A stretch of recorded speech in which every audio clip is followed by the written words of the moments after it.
মিছে দুনিয়ায় তুমি থাকবা কতদিন, এই মিছে দুনিয়ায় তুমি থাকবা কত। স্থির চিত্র নির্মাণ করে পৃথিবীর মানুষকে দেখানো বোঝানো সম্ভব নয়। তবে কিয়ামতটা সহসাই হবে না। কিয়ামত হওয়ার আগে কিছু নিদর্শন প্রকাশ পাবে। এই নিদর্শনগুলোকে দুইটা ভাগে ভাগ করা হয়েছে, একটা হলো আলামতে সুগরা আর একটা হলো আলামতে কুবরা। আলামতে সুগরা হলো ছোট ছোট কিছু নিদর্শন, যেই নিদর্শনগুলো আসলে বোঝা যাবে যে কিয়ামত সন্নিকটে, তবে আমাদের হিসাবে অনেক দূরে। আলামতে সুগরার মধ্যে রয়েছে যেমন মানুষ অতিশয় গান শুনবে, মানুষ মদ পান করবে, ওয়াল আমানাতু মাগনামা, আমানতের খেয়ানত করবে, ব্যাংকগুলো মানুষের টাকা নিয়ে উধাও হয়ে যাবে, সেভের জন্য যে পয়সাগুলো বিভিন্ন সংস্থার কাছে গচ্ছিত রাখা হবে, এই সংস্থাগুলো হাওয়া হয়ে যাবে, মানুষের গরিবের কোটি কোটি কোটি কোটি টাকা আত্মসাৎ করে দেবে। ওয়াল আমানাতু মাগনামা, মানুষের অর্থ নিয়ে ছিনিমিনি খেলা হবে, মানুষের অর্থের মূল্যায়ন থাকবে না, গচ্ছিত আমানতকে নিজের মনে করা হবে। অথচ অন্ধকারের যুগেও ইহুদি খ্রিস্টানরাও আমানতকে খেয়াল করতো না, আমানতের খেয়ালকে তারা খুব খারাপ মনে করত। কিন্তু কিয়ামত যখন সন্নিকটে আসবে, আলামতে সুগরার অন্যতম একটা আলামত হলো যে মানুষেরা আমানতের খেয়ানত করবে। ও যাকাত মাগরামা, যাকাতকে মানুষ জরিমানা মনে করবে, যাকাত দিতে চাইবে না, মনে করবে যাকাত তো আমার, এটা জরিমানা, এটা আমি কেন দেব, এটা তো আমার সম্পদ, আমি যাকাত দেব না। বহু মানুষ যাকাত দেবে না।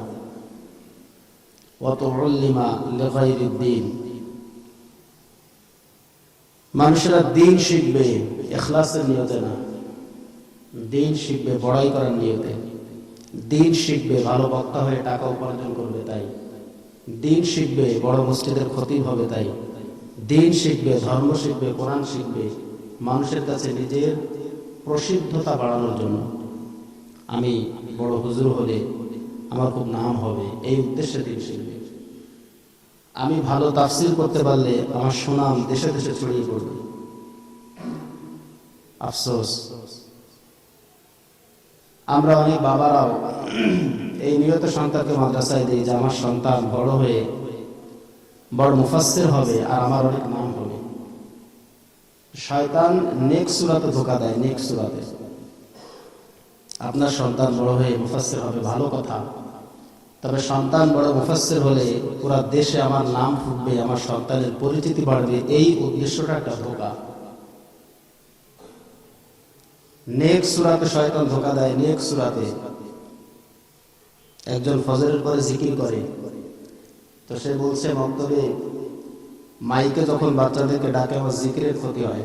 আমাদের আশপাশের ঘটনা, মক্তবে সকালে মাইকে ডাকে তাই তার জিকিরের ক্ষতি হয়। নেক সূরাতে ধোঁকা। খোদ আলেমদেরকে ওই ধোঁকার মধ্যে শয়তান ফেলে দিয়েছে। কত উল্লিমা লিগাইরিদ দ্বীন, রাসূল বলেন মানুষ দিন শিখবে জান্নাত পাওয়ার জন্য নয়, আখিরাতে মুক্তি পাওয়ার জন্য নয়, দিন শিখবে মানুষ দুনিয়া উপার্জনের উদ্দেশ্যে। দিন শিখছে মানুষ চাকরি করবে তাই, আখিরাতে কল্যাণ চাকরিতে এমনি পাবে, কিন্তু উদ্দেশ্য যদি এটা হয় যে আমি দিন শিখে বড় মাদ্রাসার মুহাদ্দিস হব, মুহাদ্দিস হলে অনেক টাকা পাবো, অনেক সুনাম হবে, শয়তান এভাবে বহু মানুষকে ধোঁকায় ফেলে দিয়েছে। এটাও কিয়ামতের আলামত। ওয়াক্কা উম্মাহু, মানুষ পিতামাতার অবাধ্য হবে। আদনা সাদিকাহু, বন্ধু বান্ধবকে বাবা মার চাইতেও বেশি আপন মনে করবে। প্রত্যেকটা কথা, রাসূলের প্রত্যেকটা কথা অক্ষরে অক্ষরে তার বাস্তব প্রমাণ এখন পাওয়া যায়। এদেশে বহু মানুষ আছে যারা আমাদের মতো ইমাম সাহেবদেরকে চা খাওয়ান, বিরিয়ানি খাওয়ান, মাসে একবারও নিজের বাবাকে একটা চা খাওয়ান না। আলেম ওলামাদেরকে আপনি ভালোবাসেন, এগুলো সব ধোকায় ফেলে দিয়েছে। আপা উম্মাহু ওয়া আদনা সাদিকাহু, পিতা মাতাকে দূরে ঠেলে দেবে, বন্ধু বান্ধবকে আপন মনে করবে। এই সমাজে বহু মানুষ আছে যারা বন্ধু বান্ধবের পিছনে দৈনিক 200 টাকা খরচ করে, কিন্তু নিজের বাবা মার পিছনে একটা চায়ের পয়সা তার জোটে না। লাভ কি? আমার মতো হাজারো ইমাম সাহেবকে বিরিয়ানি খাওয়ানোর চেয়ে আপনি যদি আপনার বৃদ্ধ বাবাকে এক কাপ চা খাওয়ান ভক্তি স্বরে, ওই এক কাপ চা আপনার জন্য কিয়ামতের দিন নাজাতের ওসিলা হবে। আমাদেরকে খাওয়াবেন না সেটা বলছি না, তবে বাবা মাকে বাদ দিয়ে, নিজের বৃদ্ধ বৃদ্ধা বাপ মাকে বাদ দিয়ে বন্ধু বান্ধব, ইমাম সাহেব, মুয়াজ্জিন সাহেব, বিভিন্ন সঙ্গী, এদেরকে আপন করে নেওয়া, এটা জাহেলি কথা, এটা জাহেলি আচরণ, এটা নির্বুদ্ধিতা, কিয়ামতের আলামত।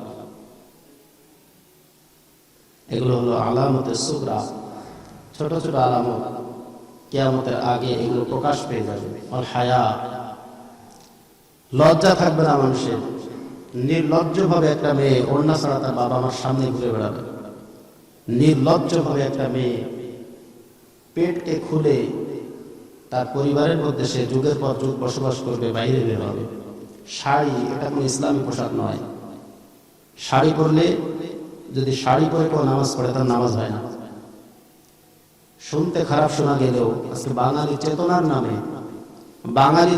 নামে আমাদের কুরুঙ্গ কোণার দিকে ঠেলে দেওয়া হচ্ছে। শাড়ি, ব্লাউজ, এগুলো ইসলাম পোশাক নয়, এগুলো হিন্দুদের পোশাক। শাড়ি পরলে পেট বেরিয়ে থাকে, পিঠ বেরিয়ে থাকে, হাত বেরিয়ে থাকে। ফিকহের কিতাব দেখবেন, যদি পিঠ বের হয়ে যায় নামাজের মধ্যে শুধু মুখ খোলা থাকবে, 2 হাতের কবজি খোলা থাকবে, 2 পায়ের গিরার নিচটুক খোলা থাকবে, এর বাইরের কোনো অংশ যদি খুলে যায় নামাজ নষ্ট হয়ে যায়। শাড়ি পরে, 12 হাতের শাড়ি পরে যদি কেউ নামাজ পড়ে, ও পেট ঢাকবে না নামাজ পড়বে। পেট ঢাকতে গেলে নামাজের মনোযোগিতা নষ্ট হয়ে যায়, আবার পেট যদি না ঢাকে তাহলে নামাজ নষ্ট হয়ে যায়। যাবে কোথায়? শাড়ি ইসলামের পোশাক নয়। ঢেলে ঢালা মেক্সি, কামিজ, এগুলো ইসলামের পোশাক। নারীরা বাড়িতেও পেট উলঙ্গ করে থাকবে না, এতে নামাজও হবে না, গুনাহ হবে। লজ্জা শরম উঠে যাবে। বাবা ছেলের মধ্যে লজ্জা থাকবে না, মেয়ে তার মায়ের সাথে লজ্জা থাকবে না। এগুলো হলো আলামতে সুগরা, কিয়ামতের আগে এগুলো ঘটবে। কিছু আছে আলামতে কুবরা, বড় বড় আলামত, যেগুলো আসলে কিয়ামত একেবারেই কাছাকাছি, এটা বোঝা যাবে।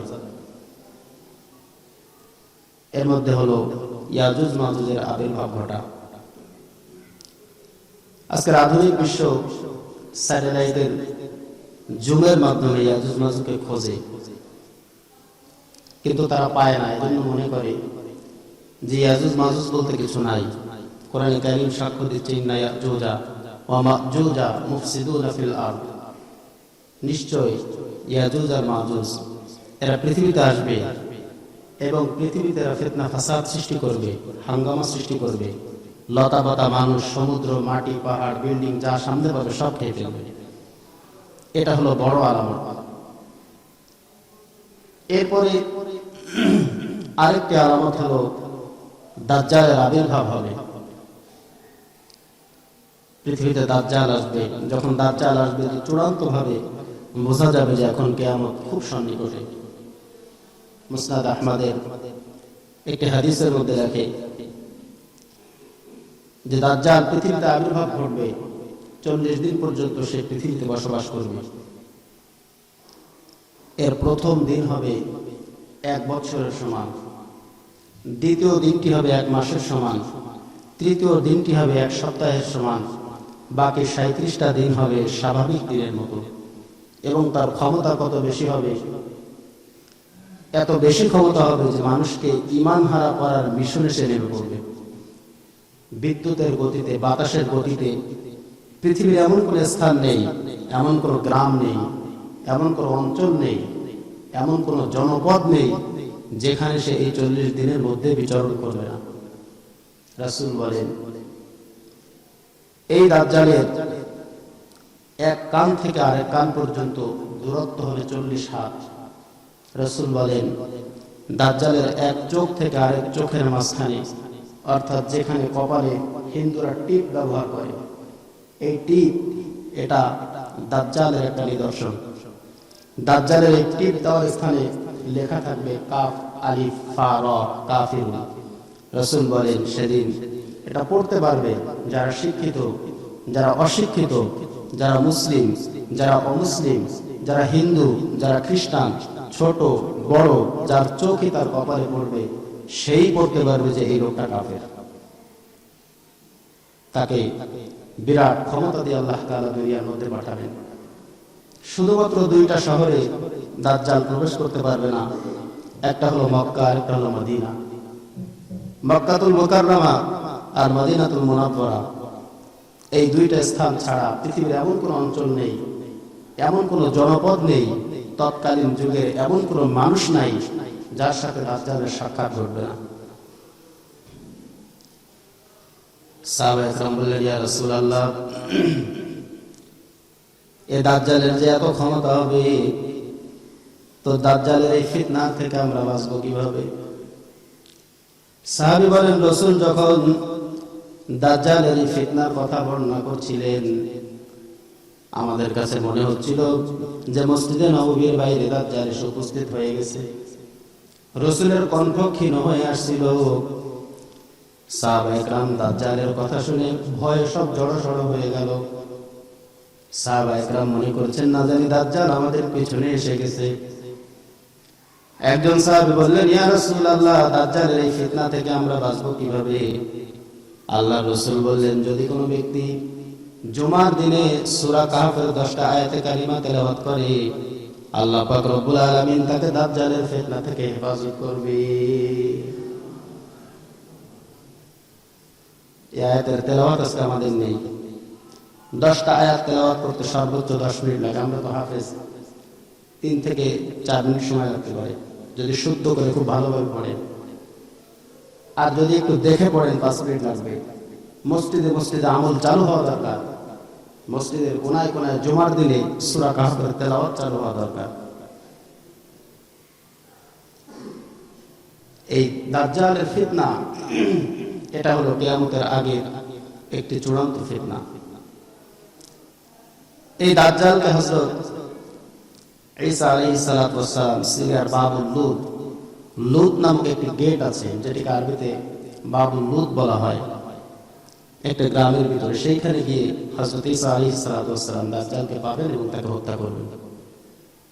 এরপরে আরো চূড়ান্ত আরেকটি নিদর্শন হলো পশ্চিম দিক থেকে সূর্য উদিত হওয়া। রাসূল বলেন, লা তাকুমুস সাআ হাত্তা তাতলুআ আশ-শামসু মিন মাগরিবিহা, যতক্ষণ পর্যন্ত পশ্চিম দিক থেকে সূর্য উদিত না হবে, পশ্চিম দিক থেকে যতদিন পর্যন্ত সূর্য উদিত না হবে, লা তাকুমুস সাআ, রাসূল বলেন ততদিন পর্যন্ত কিয়ামত হবে না। রাসূল বলেন, যেদিন পশ্চিম দিক থেকে সূর্য উদিত হবে, ওই দিন চূড়ান্ত ভাবে একথা সবাই বুঝে ফেলবে যে এখন কিয়ামত খুব সন্নিকটে। আল্লাহ রাসূল বলেন, ওই দিন পৃথিবীর মধ্যে একটা মানুষ আর মুসলিম থাকবে না। যেদিন পশ্চিম দিক থেকে সূর্য উঠবে, ওই দিন দলে দলে দলে দলে প্রত্যেকটা মানুষ কালেমা গ্রহণ করে ইসলাম গ্রহণ করবে। তবে তাদের ইসলাম গ্রহণ করা হবে না। পশ্চিম দিক থেকে যেদিন সূর্য উদিত হবে, ওই দিনের আগে যারা তওবা করেছে তাদের তওবা কবুল হবে। ওই দিনের আগে যারা ইসলাম গ্রহণ করবে তাদের ইসলাম কবুল হবে। পশ্চিম দিক থেকে যেদিন সূর্য উদিত হয়ে যাবে, আল্লাহ তাআলা তওবার দরজার মধ্যে তখন মোহর লাগিয়ে দিবেন। তওবার দরজা খোলা হবে না। কেউ তওবা করলে তওবা কবুল হবে না। কেউ যদি ইসলাম গ্রহণ করে তার ইসলাম ওই দিন কবুল হবে না। এটা হলো চূড়ান্ত স্থান। এরপরেই কিয়ামত শুরু হয়ে যাবে, যার ভয়াবহ ঘটনা আল্লাহ পাক কোরআনে কারীম সূরা কারিয়ার মধ্যে দিয়েছেন।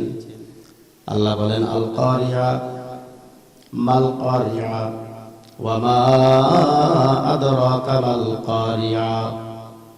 কোরআনে কারীমের ছোট্ট একটা সূরার মধ্যে আল্লাহ কোরআনে কারীমের এই ছোট্ট সূরার মধ্যে বর্ণনা দিয়েছেন। রাসূল বলেন, তোমরা কি জানো আমার এই চুলগুলো কেন সাদা হয়ে যায়? সূরা তাকবীর, সূরা ইনফিতার, এই সূরাগুলো যখন আমি পড়ি এত পরিমাণ মানসিক দুশ্চিন্তা হয়, এই দুশ্চিন্তার কারণে আমার চুল আর দাড়িগুলো সাদা হয়ে যায়। চূড়ান্ত সময় যখন আসবে, হযরত ইসরাফিল ফেরেশতা সিংহার মধ্যে ফুৎকার দিবেন। মুফাসসিরিন ইকরাম বলেন, এই ফুৎকারের আওয়াজটা আস্তে আস্তে আস্তে আস্তে বাড়তে থাকবে। 40 দিন পর্যন্ত এই আওয়াজটা পৃথিবীর মধ্যে বিচরণ করবে। প্রথম দিন যখন ইসরাফিল সিংহার মধ্যে ফুৎকার দিবেন, যুক্তিবাদীরা ওই দিন গবেষণা শুরু করবে কোথা থেকে আওয়াজ আসে। তাফসীর ইবনে কাসিরের মধ্যে লেখে, প্রথম দিন পৃথিবীর যত বিজ্ঞানী আছে সব বিজ্ঞানীরা স্যাটেলাইটের মাধ্যমে খোঁজার চেষ্টা করবে। সমস্ত বিজ্ঞানীরা, ভূতত্ত্ববিদরা, আকাশবিদরা, পৃথিবীতে যত বিজ্ঞানী আছে সব বিজ্ঞানী তাদের বিজ্ঞানকে কাজে লাগিয়ে খোঁজার চেষ্টা করবে যে এই আওয়াজটা আকাশ থেকে আসে নাকি এই আওয়াজটা জমিন থেকে আসে। বিকট আওয়াজ শুরু হবে প্রথম দিন থেকে, আস্তে আস্তে আস্তে আস্তে বাড়তে থাকবে। আল্লাহ এর জন্য এই কথাটাকে 3 বার উল্লেখ করেছেন, আল কারিয়া। কারিয়া শব্দের অর্থ হলো আঘাতকারী, অর্থাৎ কিয়ামত। মাল কারিয়া, আঘাতকারী কি? ওয়া মা আদরাকা মাল কারিয়া। ও রাসূল, আপনি কি জানেন কিয়ামত দিবসটা কি? ইয়াউমা ইয়াকুনুন নাসু কাল ফারাশিল মাবসুস। আল্লাহ নিজে বর্ণনা দিলেন, সেদিন এমন একটা ভয়াবহ অবস্থা সৃষ্টি হবে। ইয়াউমা ইয়াকুনুন নাসু কাল ফারাশিল মাবসুস। ওই দিনে মানুষেরা বিক্ষিপ্ত পতঙ্গের ন্যায় উঠতে থাকবে। ওয়া তাকুনুল জিবালু কালিহনিল মানফুস। সুউচ্চ পর্বতমালাগুলো শীতকালের ধ্বনিত তোলার মতো উঠতে থাকবে। এত বিকট আওয়াজ হবে, আওয়াজের কারণে বিল্ডিং গুলো, বড় বড় পাহাড়গুলো, বড় বড় পর্বতগুলো, বড় বড় হোটেলগুলো সব ধ্বনিত তোলার মতো উঠতে থাকবে। মুফাসসির হযরতগণ বলেন, তখন পৃথিবীর মধ্যাকর্ষণ শক্তি নষ্ট হয়ে যাবে। মধ্যাকর্ষণ শক্তির কারণে এই মানুষগুলো পৃথিবীর মধ্যে আটকে থাকে। একটা ঢিল যদি আপনি নিক্ষেপ করেন, ঢিলটা উপরের দিকে না গিয়ে জমিনের দিকে ছুটে আসে, এটা হলো মধ্যাকর্ষণ শক্তি। কিন্তু যেদিন কিয়ামত কায়েম হবে, যেদিন ইসরাফিল আলাইহিস সালাম সিংহায় ফুৎকার দিবেন, ওই দিন মধ্যাকর্ষণ শক্তি নষ্ট হয়ে যাবে। মানুষেরা জমিনের মধ্যে আটকে থাকবে না। মানুষ, পাহাড়, জীব জন্তু সবগুলো ছোটাছুটি, সবগুলো বিক্ষিপ্ত পতঙ্গের ন্যায় উঠতে থাকবে।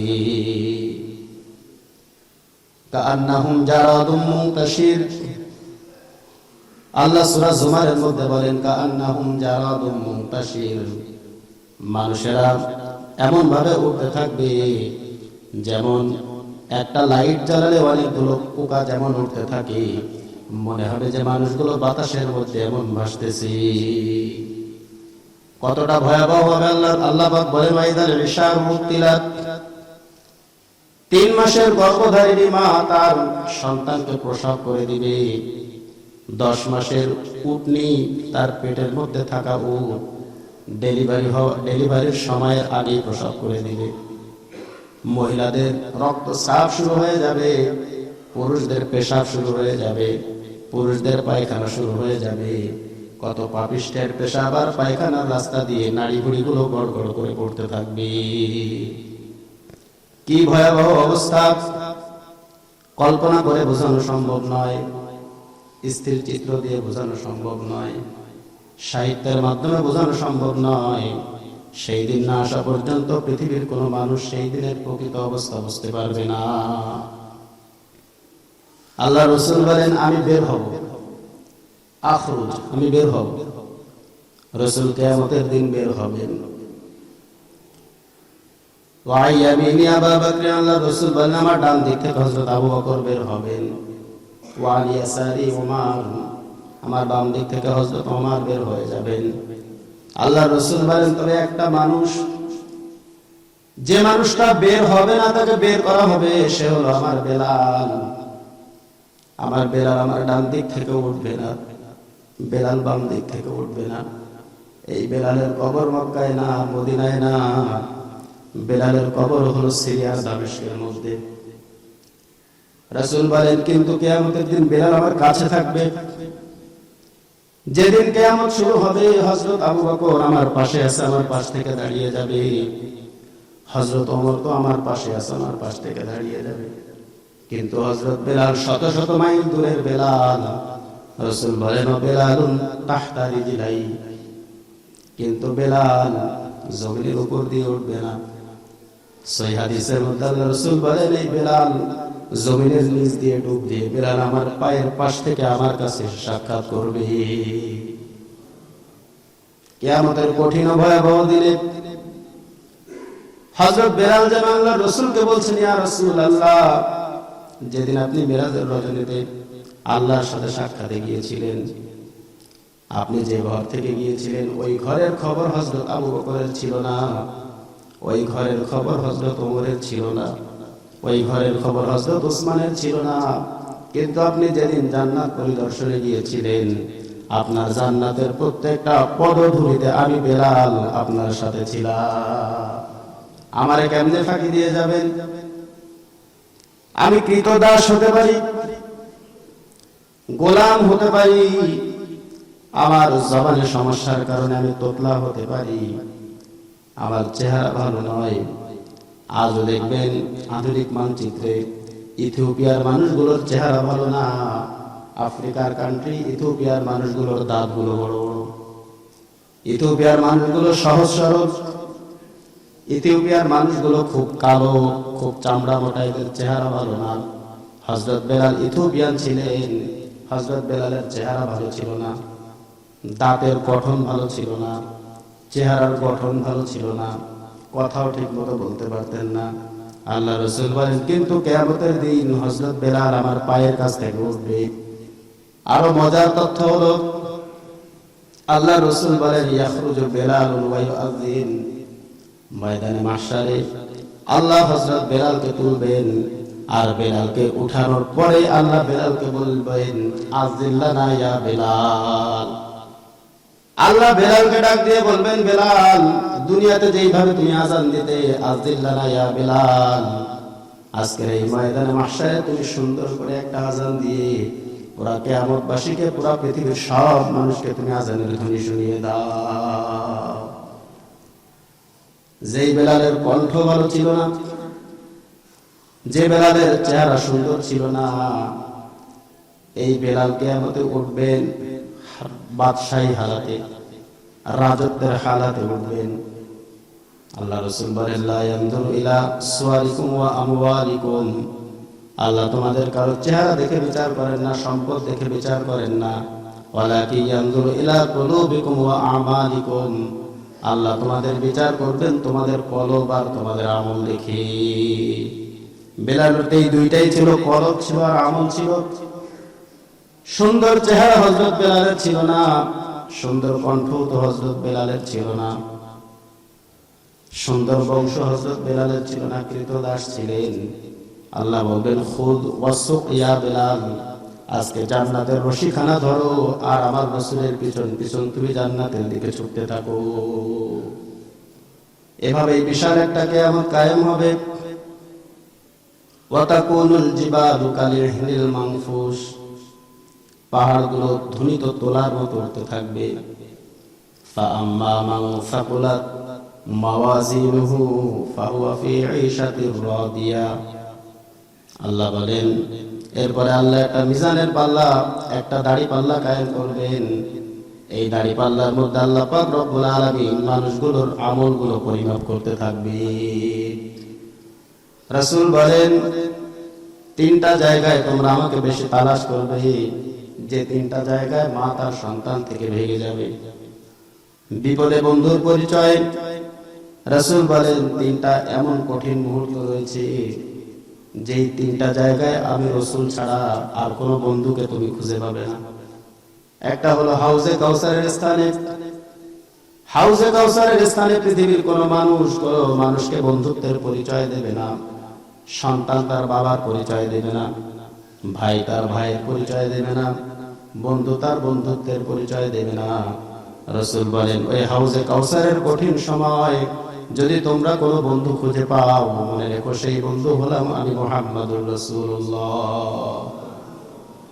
2 নম্বর যে বিপদের স্থান সেটা হলো মিজানের পাল্লা। মিজানের পাল্লায় কেউ কোনো বন্ধু খুঁজে পাবে না। রাসূল বলেন ওই দিন একটাই বন্ধু তোমাদের পাশে থাকবেন, সেই বন্ধু হলাম আমি মুহাম্মাদুর রাসূলুল্লাহ। রাসূল বলেন ওই দিন যখন আমলের পাল্লাগুলো ওজন করা হবে, আমলের পাল্লাগুলো যখন ওজন দেওয়া হবে, ফেরেশতারা যখন ওজন করবে, আমি রাসূল যাব আর আমি চেষ্টা করব আমার উম্মতের আমলের পাল্লাগুলো ভারী করে দেওয়ার জন্য।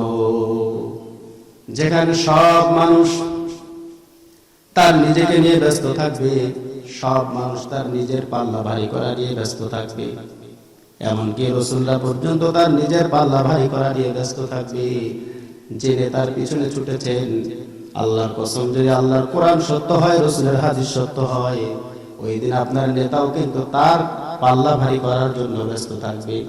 আজকে যে পীরের পিছনে ছুটে সব ছেড়ে দিয়ে পীরের কাছে সিজদায় পড়েছেন, মনে রাখবেন ওই দিন আপনার পীরও কিন্তু আপনাকে ছেড়ে তার নিজের পাল্লা ভারী করার জন্য ব্যস্ত হয়ে পড়বে। রাসূল বলেন ওই মুহূর্তে আমি মুহাম্মাদুর রাসূলুল্লাহ সাল্লাল্লাহু আলাইহি ওয়াসাল্লাম আমার নিজের চিন্তা না করে আমার উম্মতের পাল্লা ভারী করার চেষ্টা করব। 3 নম্বর হলো ফুলসিরাতের স্থান। এই ফুলসিরাতের স্থানে পৃথিবীর কোনো বন্ধুকে আপনি পাবেন না, পৃথিবীর কোনো বন্ধুকে আপনি পাবেন না। ونضع الموازين القسط ليوم القيامة فلا تظلم نفس شيئا وإن كان مثقال حبة من خردل أتينا بها خاسرين। আল্লাহ বলেন একটা ফুলসিরাত কায়েম করা হবে, যেটা চুলের চাইতে যে কোনো হবে, খুব ধারালো হবে, নিচে জাহান্নাম থাকবে, এটা পাড়ি দিয়ে আপনাকে জান্নাত পৌঁছতে হবে। কত মানুষ বিদ্যুতের মতো চমকের মতো খুব অল্প সময়ে পৌঁছে যাবে, যাদের কপাল ভালো তারা তো খুব ধীর গতিতে হলেও পৌঁছাতে পারবে। আর কত নাফরমান বেঈমান কেটে কেটে জাহান্নামের মধ্যে পতিত হবে। রাসূল বলেন ওই দিন কোনো বন্ধু পাবে না, কোনো বন্ধু পাবে না। ওই দিন ওই কঠিন মুহূর্তে যখন মা তার সন্তানকে ভুলে যাবে, বন্ধু তার বন্ধুকে ভুলে যাবে, আল্লাহ রাসূল বলেন ওই দিনও আমি চেষ্টা করব আমার উম্মতকে হাত ধরে ধরে ফুলসিরাত পার করানো। কোনো বন্ধু পাবেন না, আপনার নেতার কোনো খবর থাকবে না, পীরের কোনো খবর থাকবে না, বন্ধুর কোনো খবর থাকবে না। খবর একজনেরই থাকবেন, তিনি হলেন প্রিয় নবী মুহাম্মাদুর রাসূলুল্লাহ সাল্লাল্লাহু আলাইহি ওয়াসাল্লাম। রাসূল বলেন, বুখারীর রওয়ায়াত, যদি কেউ একবার পড়ে সুবহানাল্লাহ, রাসূল বলেন একবার যদি কেউ পড়ে সুবহানাল্লাহ, এটা পড়ার সঙ্গে সঙ্গে মিজানের পাল্লা অর্ধেক নেকি দ্বারা পরিপূর্ণ হয়ে যায়। রাসূল বলেন যদি কেউ মাত্র একবার সুবহানাল্লাহ বলে আর একবার আলহামদুলিল্লাহ বলে, এই দুইটা যে মুসলমান পড়বে, আল্লাহ পাক রব্বুল আলামিন মিজানের পাল্লা নেকি দ্বারা পরিপূর্ণ করে দিবে। فَأَمَّا مَنْ ثَقُلَتْ مَوَازِينُهُ فَهُوَ فِي عِيشَةٍ رَاضِيَةٍ। যার নেকির পাল্লা ভারী হবে, সে জান্নাতে সুখ স্বাচ্ছন্দ্যে বসবাস করবে। সহিহ বুখারীর আরো একটা হাদিস, আল্লাহর রাসূল বলেন, মান ক্বালা লা ইলাহা ইল্লাল্লাহু ওয়াহদাহু লা শারীকা লাহু লাহুল মুলকু ওয়া লাহুল হামদু ওয়া হুয়া আলা কুল্লি শাইইন কাদির ফি ইয়াউমিন মিয়াতি মাররা। রাসূল বলেন যদি কেউ প্রতিদিন এই দোয়াটা 100 বার পাঠ করে, রাসূল বলেন যদি কেউ এই দোয়াটা 100 বার পাঠ করে, তাহলে 10টা গোলাম, 10টা নিরপরাধ বন্দীকে মুক্তি করার সওয়াব সে পেয়ে যাবে। যদি কেউ প্রতিদিন সকালে 100 বার, বিকেলে 100 বার পড়ে, আল্লাহ রাসূল বলেন সকালে যে 100 বার পড়বে, আল্লাহ পাক রব্বুল আলামিন তাকে জিন আর শয়তানের ক্ষতি থেকে আল্লাহ সন্ধ্যা পর্যন্ত এই বান্দাকে হেফাজত করে দিবে। যদি কেউ সন্ধ্যায় 100 বার পড়ে, পরের দিন সকাল পর্যন্ত আল্লাহ পাক তাকে জিন আর ইনসানের ক্ষতি থেকে আল্লাহ তাকে হেফাজত করে দিবে। লা ইলাহা ইল্লাল্লাহু ওয়াহদাহু লা শারীকা লাহু লাহুল মুলকু ওয়া লাহুল হামদু ওয়া হুয়া আলা কুল্লি শাইইন কাদির। অনেক ফজিলতপূর্ণ একটা দোয়া। আমার কাছে মনে হয় বুখারীতে যতগুলো দোয়ার কথা এসেছে সবচাইতে বেশি ফজিলত এই দোয়াটার মধ্যে আমার মনে হয়। আল্লাহ রাসূল আরো বলেন, কালিমাতানে খাফিফাতানে ফিল লিসান সাকিলাতানে ফিল মিজান হাবিবাতানে ইলার রহমান সুবহানাল্লাহি ওয়া বিহামদিহি সুবহানাল্লাহিল আযীম। রাসূল বলেন, যদি কেউ কিয়ামতের দিন তার মিজানের পাল্লাকে ভারী করতে চাও, তাহলে তুমি বেশি বেশি বেশি বেশি করে পড়বা সুবহানাল্লাহি ওয়া বিহামদিহি সুবহানাল্লাহিল আযীম, সুবহানাল্লাহি ওয়া বিহামদিহি সুবহানাল্লাহিল আযীম। এই দোয়াটা যত বেশি পড়বেন, যত বেশি পড়বেন, আপনার মিজানের পাল্লা তত বেশি ভারী হতে থাকবে। তাফসীরের কিতাবের মধ্যে লেখে, হযরত নূহ আলাইহিস সালাতু ওয়াস সালাম অন্তিম শয্যায় যখন শায়িত ছিলেন, তার ছেলেদেরকে তিনি একটা ওসিয়ত করলেন, 2টা ওসিয়ত তোমাদেরকে আমি করে যাচ্ছি, এর মধ্যে একটা তোমরা করবা আর একটা ছাড়বা। একটা হলো তোমরা বেশি বেশি বেশি বেশি করে পড়বা লা ইলাহা ইল্লাল্লাহ, লা ইলাহা ইল্লাল্লাহ, লা ইলাহা ইল্লাল্লাহ।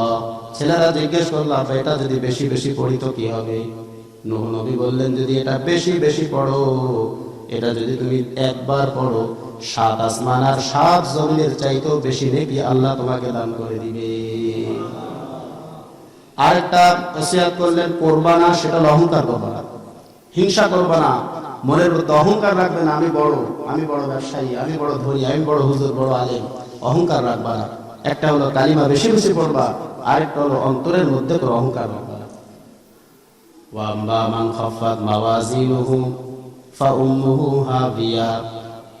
আল্লাহ বলেন, আর যার নেকির পাল্লা হালকা হয়ে যাবে, নেকির পাল্লায় যার আমল কম হয়ে যাবে, নেকির পাল্লাটা যার হালকা হবে, গুনার পাল্লা ভারী হয়ে যাবে, আল্লাহ বলেন ওই লোকটা জাহান্নামের নিকৃষ্ট স্থানের মধ্যে পৌঁছে যাবে।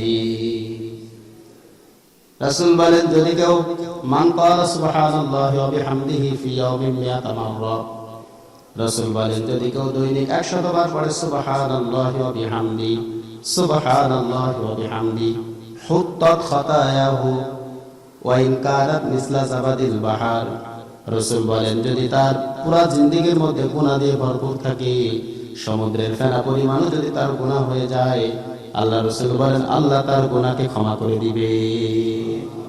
বুখারীর হাদিস, সহিহ বুখারী, শক্ত হাদিস, জোরালো হাদিস। যদি কেউ দৈনিক 100 বার পড়ে সুবহানাল্লাহি ওয়া বিহামদিহি, সুবহানাল্লাহি ওয়া বিহামদিহি, সুবহানাল্লাহি ওয়া বিহামদিহি, সুবহানাল্লাহি ওয়া বিহামদিহি, হুত্তাত খাতায়াহু ওয়া ইন কানাত মিসলা জাবাদিল বাহার।